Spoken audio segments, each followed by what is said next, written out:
Responsibility అంటే ఒక ఇంటిది కాదు, ఒక సమాజానిది కాదు, లేకపోతే ఒక సమూహానిది కాదు. రెస్పాన్సిబిలిటీ, ముఖ్యంగా బంధాల్లో రెస్పాన్సిబిలిటీ ఎప్పుడు ఆడవాళ్ళే ఎందుకు తీసుకోవాలి?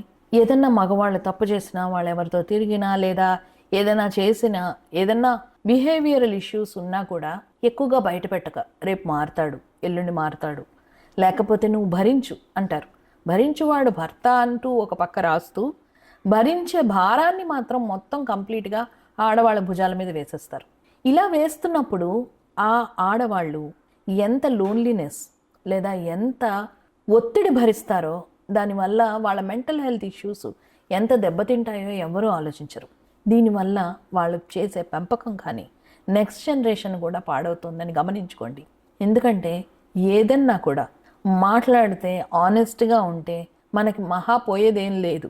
ఏదో అందులో అన్నట్టు మహా అయితే తిరిగి ప్రేమిస్తారు, అంటే మహా అయితే జనాలకు నిజాలు తెలుస్తాయి. నిజాలు తెలియడం వల్ల వచ్చే సపోర్టు ఎప్పుడు సాలిడ్గానే ఉంటుంది, ఎందుకంటే అది షార్ట్ టర్మ్ ఉండదు.